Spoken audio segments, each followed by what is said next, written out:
So, all right, let's start with, we're going to talk about the regressive left and the alt-right. Which one would you prefer to start with? What feels like a better transition there?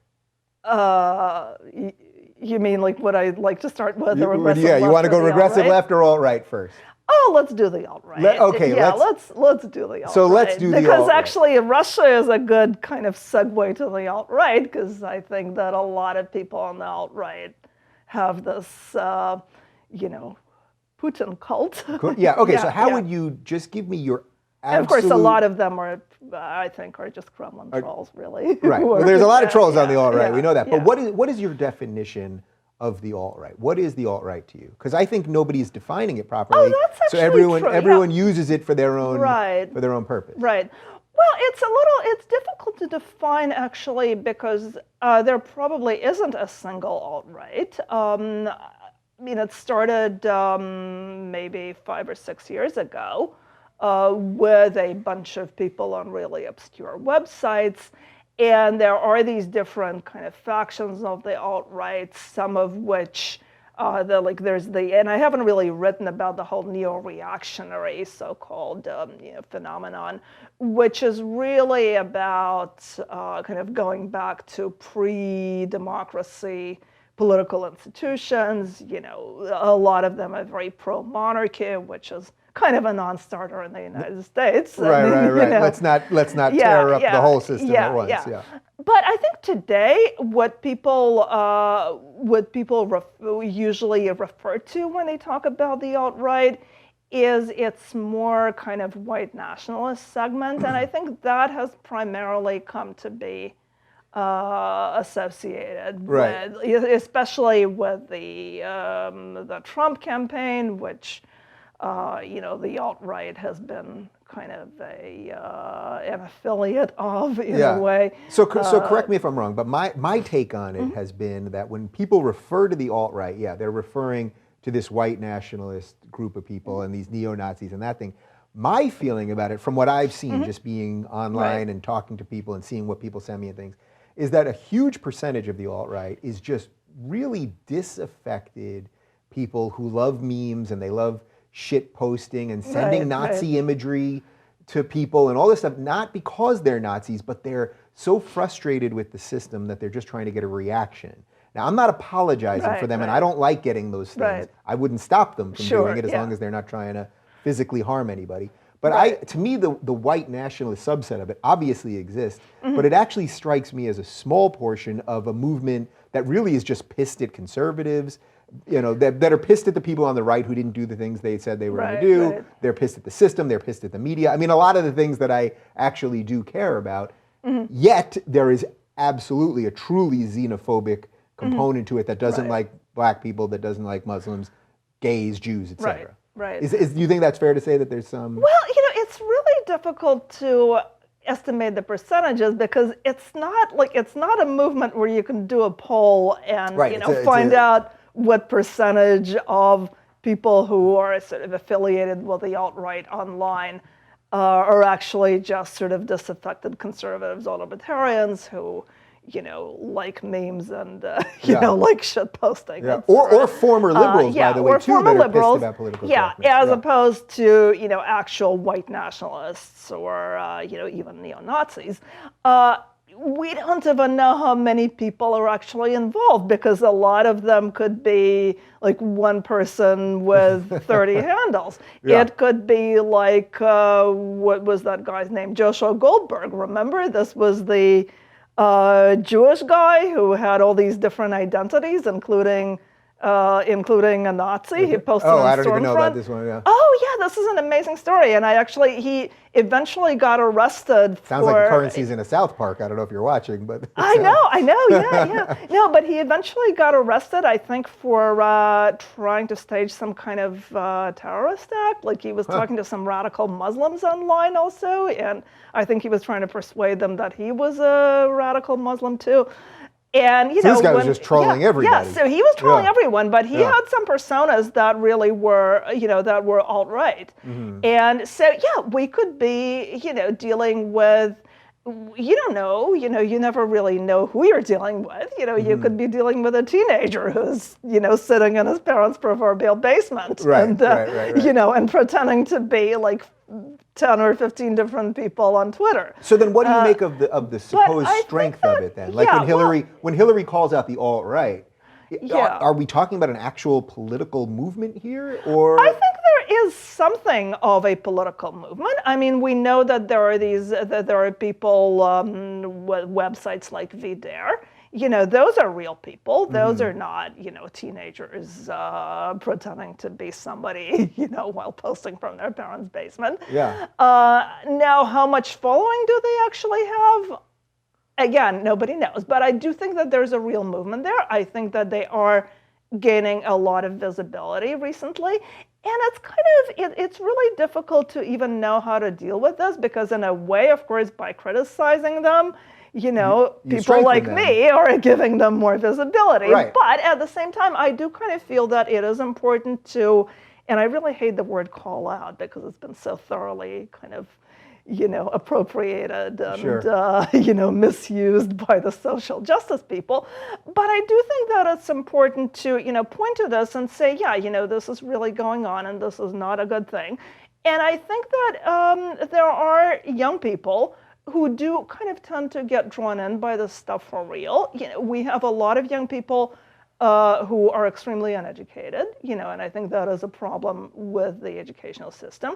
We have a problem of kind of teaching relativism in the sense that, there's really no such thing as objective truth.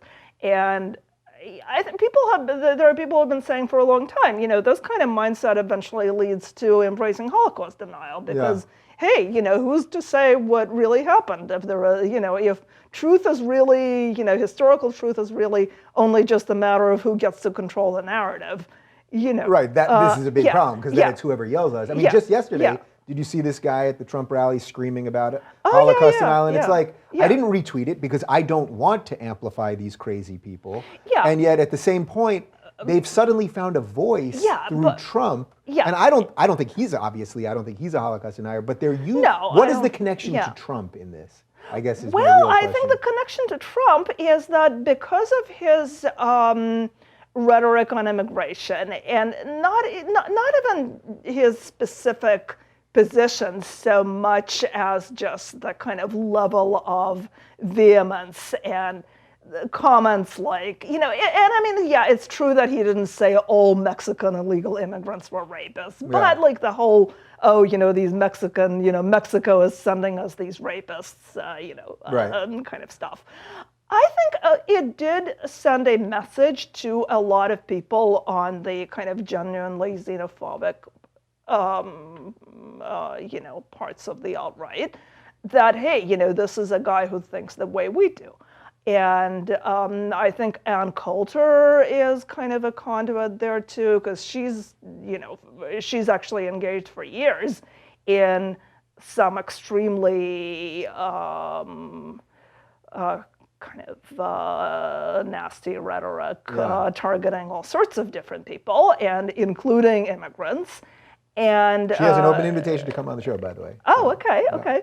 And she became a big cheerleader for Trump. And I mean, the story that I've heard is that actually it's the success of her anti-immigration book, Adios America, was what kind of drove Trump to decide suddenly to make immigration the big issue of his campaign, because he had never really, this is kind of the interesting thing, in 2012 he actually criticized Mitt Romney for being too anti-immigration, which is funny. So I mean, in a way, when people talk about Trump, being this and that ideologically, I think Trump is a Trumpist.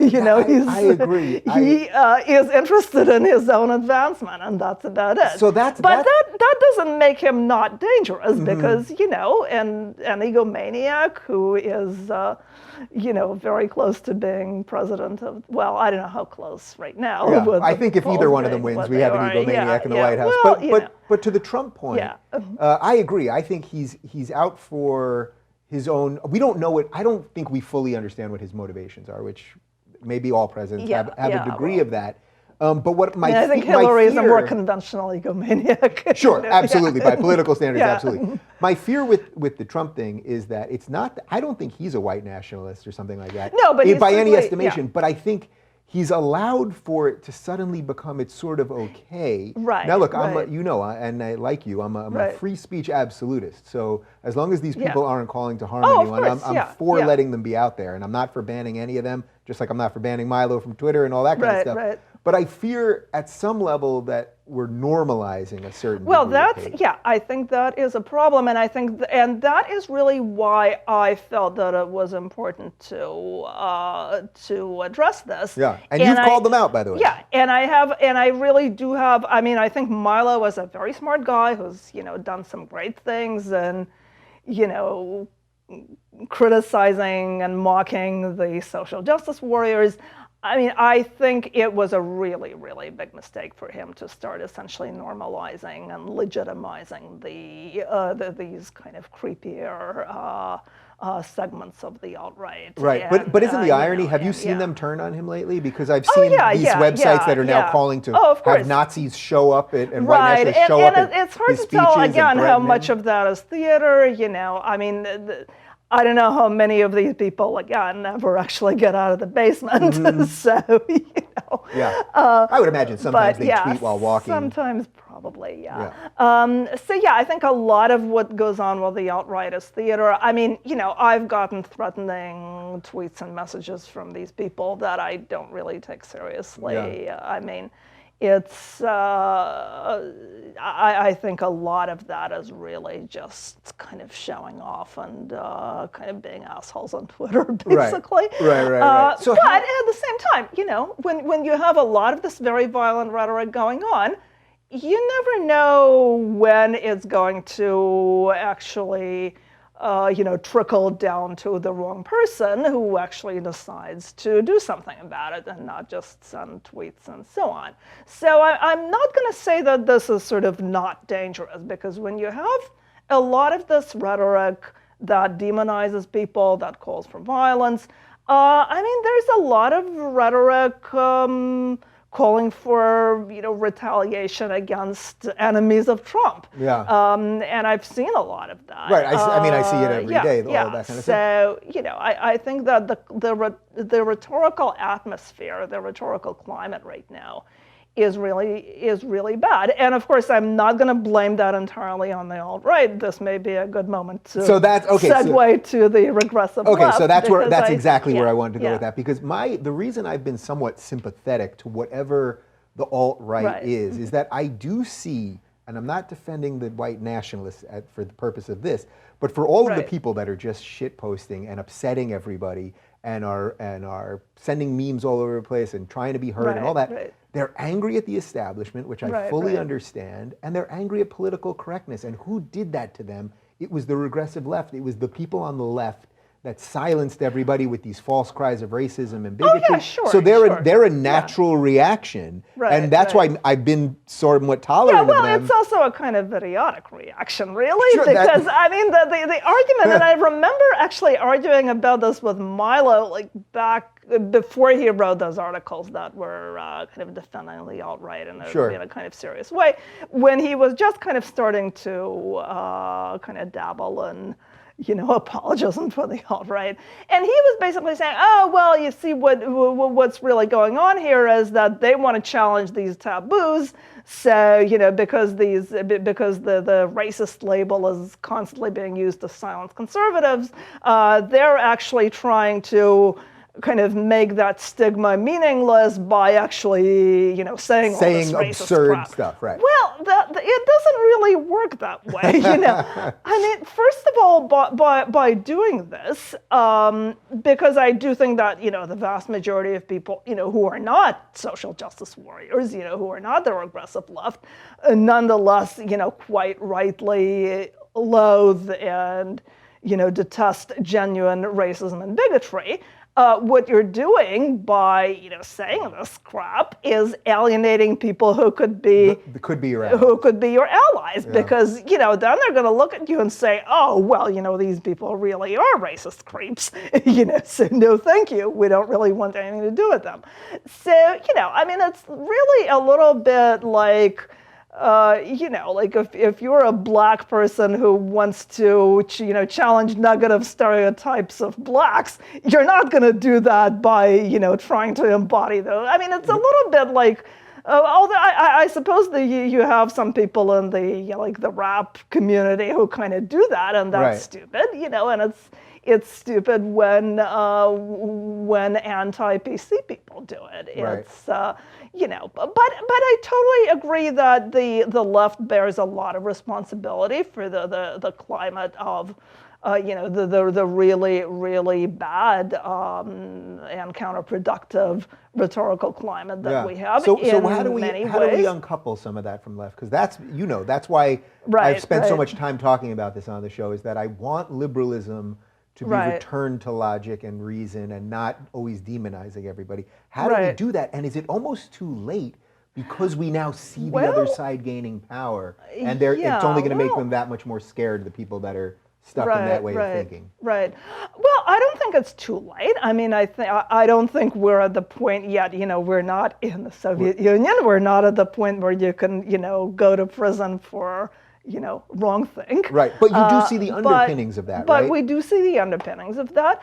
I think it's really important for, genuine liberals. What I would love to see, by the way, is a kind of liberal conservative alliance of, reasonable people. And I think right now that is feasible. I think we're seeing a lot of that. We're seeing people like, Jonathan Chait on the liberal side, for instance, speaking out against political correctness and, getting attacked by the regressive left. And it's, the attacks are really always the same. It's kind of, you're just another white male who doesn't like women and minorities criticizing you.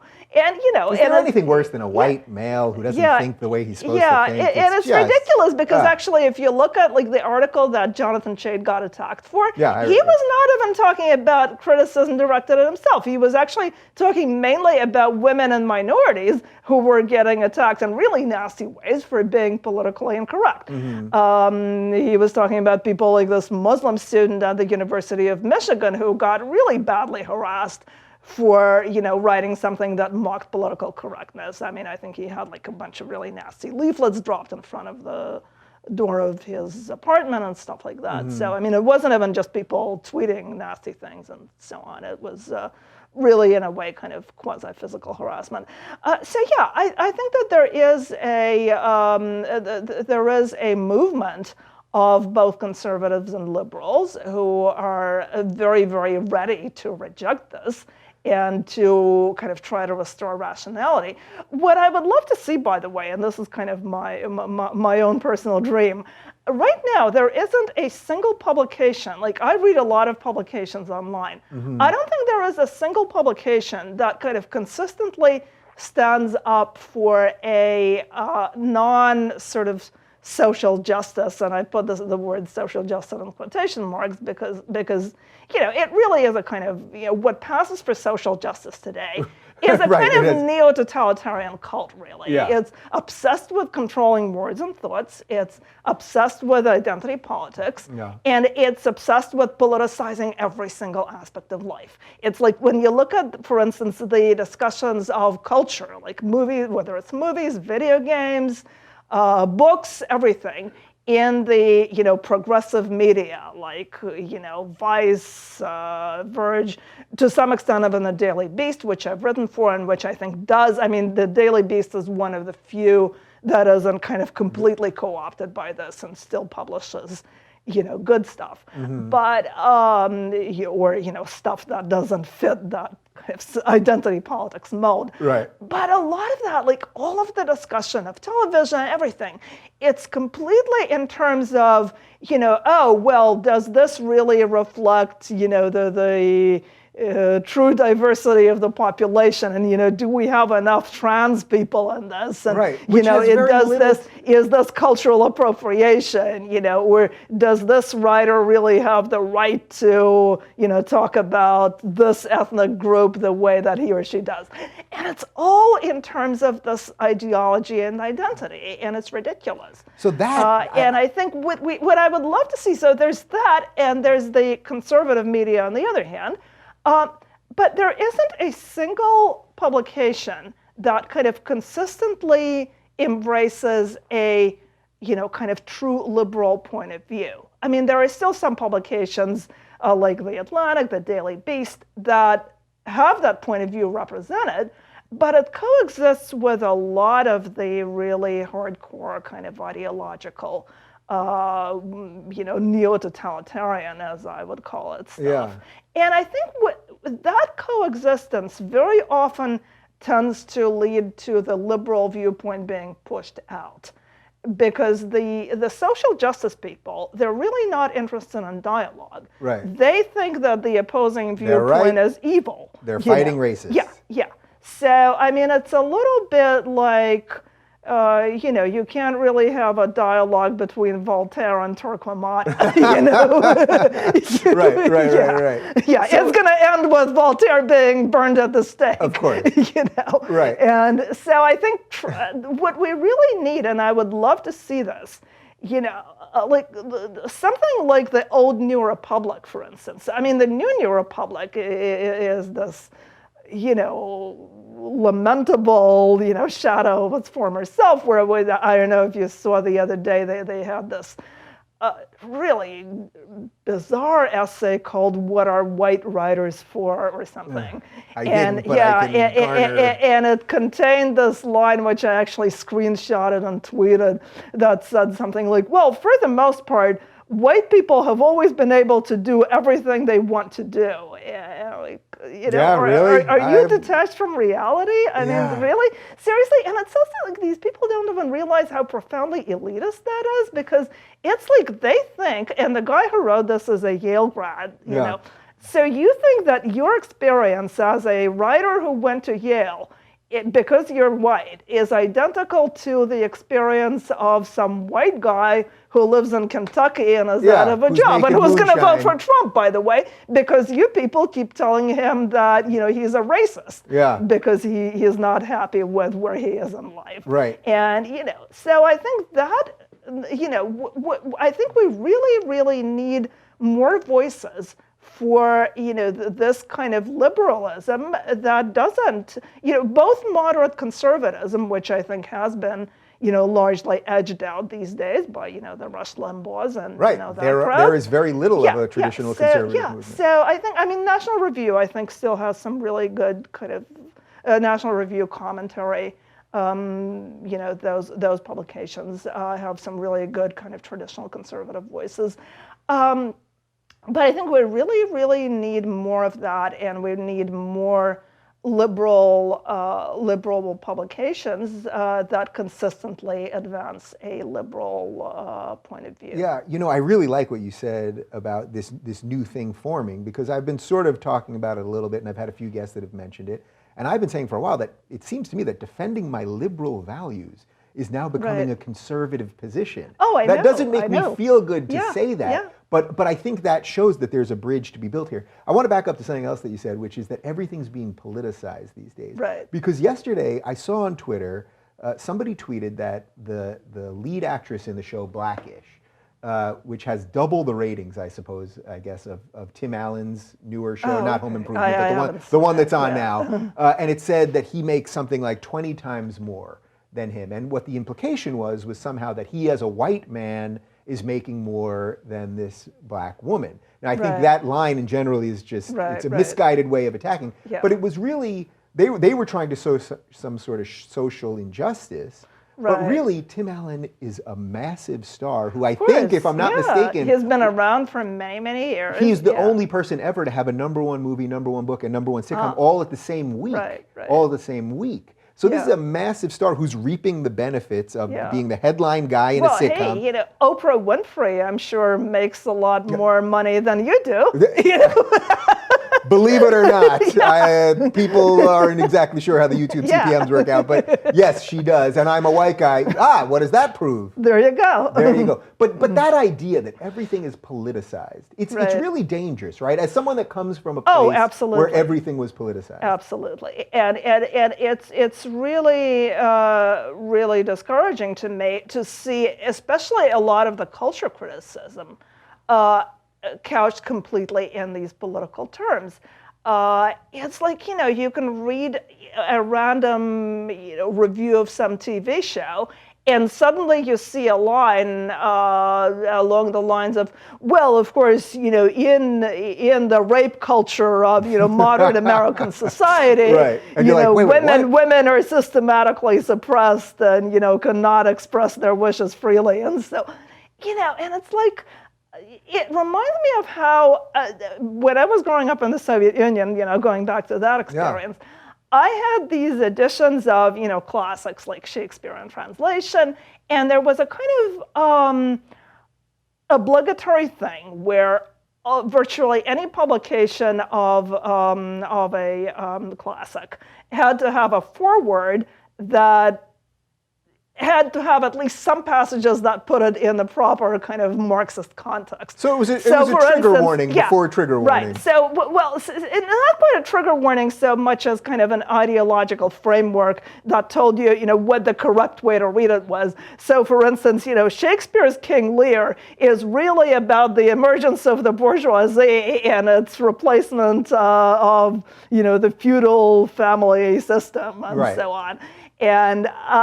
And it really, and there would be a quote from either Marx or Lenin, and it was funny because apparently in the Russian publishing industry, I've heard people actually used to refer to these Marx and Lenin quotes as locomotives because they were like pulling through the publication of the book, right. And you couldn't get the book published otherwise. So, and it's not even necessarily that the person who wrote the foreword believed any of that, it was just this obligatory nod to the reigning ideology. And I think we're almost getting to the point where you look at a lot of TV, movie, book reviews in, kind of progressive left of center publications, and it's the same kind of stuff. You see these, references to the race, gender, sexuality, identity, politics, ideology that permeates everything, and it's scary. Well, Cathy, especially in terms of gender issues and relations between men and women. We haven't even gotten to that. And, I've been doing a lot of writing on gender issues. No, I know. So unfortunately, we're out of time. Yeah. So you absolutely are going to come back whether you like it or not. All right. Forcing you to come back. Okay. So because next time we're going to do a full hour of gender issues. We'll do all the gender issues, feminism and men's rights and all that. But I really do love how you brought this back to where we started, because the themes of being in a society that are closed, we're in an open one now, and someone like you that's lived through the other side can see some of the frameworks of it happening here. So that's why I'm glad that we brought it around. So I'll give you the last word. Well, I think you made a really good point about how we have an open society that is suddenly somehow reproducing a lot of these thought patterns of closed societies, societies where there is a dominant ideology. And I think that is something that we all have to be very, very leery of. I think, seeing the world exclusively through a political/ideological lens is a really, really limited and skewed way of looking at the world. And it also really keeps you from looking at the opposing point of view, because, if a point of view that is different from yours is not just a different point of view, but the enemy, that is really not that is really not very conducive to getting a full picture of what's going on in the world. And I think that applies, by the way, again, to a lot of people on the right as well as people on the left. I think that, the right kind of has its own version of political correctness. And I say all the time, I'm not defending the right in the way they use it too. I'm just trying to do what I can with the liberals. So, I think again, I'm going to repeat it again, I think we need to, and, my own politics are kind of moderate libertarian, really. I'm not extremely doctrinaire about, minimal government. I mean, I obviously think less government is better, but, I'm probably not quite as minimalistic about government as some of my colleagues at Reason. Sure. I think that there are legitimate disagreements that we can have about, the size of government, about welfare programs. These are all, legitimate subjects for discussion, as long as you understand that your point of view could be wrong, that you're not necessarily right about everything. And, unfortunately, the identity politics are a whole different ballgame, because unlike, debates about the nature of the welfare state, for instance, identity politics does tend to put people in boxes. Identity politics tends to demonize the opposition. And the social justice ideology that really kind of seeks to control how people even talk about identity-related issues. And that's a whole different that's a whole different story. And this is where, I don't think it's really possible to conduct a dialogue with people who espouse totalitarian ideology. Really. Well, I'm going to keep trying, and you're coming back where we're going to get interested. Absolutely. As I like to say, on a good interview, I don't even look at these once. I didn't pick them up once. All right. So it was a pleasure. Thanks for coming. Thanks for coming to LA and doing this. It's great to finally meet you, and I really want to do this again. We're real people in more than 140 characters. I can't believe it. For more on Cathy, you can check out cathyyoung.wordpress.com. Thanks for watching.